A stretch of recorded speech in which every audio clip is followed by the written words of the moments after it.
Hey everyone, I'm creating this video to talk about these masks. These are 3D printed masks. And as we all know right now with what's going on, a lot of hospitals are short in PPE. And one thing that is in high demand are protective equipment for these hospital workers for breathing. The Medical University of South Carolina has released some plans. They're looking to crowdsource development of these masks to anybody with a 3D printer. So I went ahead and gave it a shot. And I printed plenty of prototypes. Right now I've got it down to a pretty solid file that's printing reliably well for all three different sizes of these masks. Both this is a large, this one here is a medium, and there's a small that I've got upstairs. The other part to this print is a filter cartridge assembly. So this filter cartridge assembly slides into the front of the mask here, and this can be used throughout the duration of the mask use. And then when you're done with the mask itself can be reused after being sanitized with either a 70% alcohol solution or bleach or any other type of disinfecting method.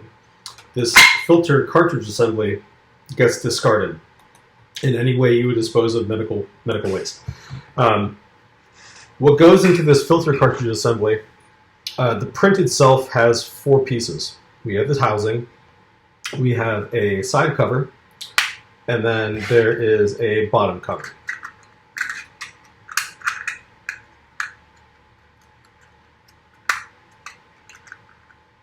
And then the 4th piece is this valve cover. So the valve cover is placed here. Aside from what you print, there's a few things that you have to purchase to make this assembly whole. First of all, you need hot glue to be able to glue all of these pieces together.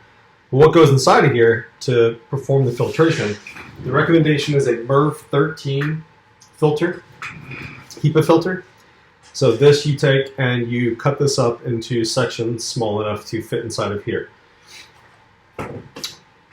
This piece right here on the exhaust valve, you need rubber, some type of 15 mil, think about kitchen gloves, dishwashing gloves that can be cut into this small shape that fits right over that cover, right over that hole. It gets glued in place along the top, and then when you're wearing the mask and you inhale, the exhaust valve material pulls back against the filter housing assembly, blocking it, sealing it, and then all the air comes in through the filter media. When you exhale, the valve opens and air follows the path of least resistance and exits the mask. Again, when you're done, this entire enclosure here gets discarded. So, in order to make this scalable, I've created a GoFundMe that I'll share here in this video, and it's to ramp up production and start producing more. My goal is to produce 120 masks and 960 filter cartridge assemblies per month for at least 3 months to bring down to MUSC. Well, this can be done for any hospital. Find a contact at the hospital, find out if they would accept these. I'll share all the plans that we have right now. If you have any questions, please feel free to contact me.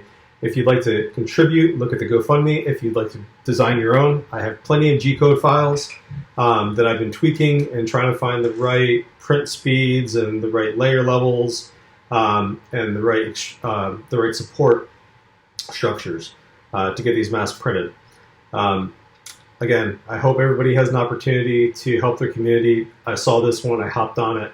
So thanks again, and I'll post more videos as production ramps up and more supplies start coming in.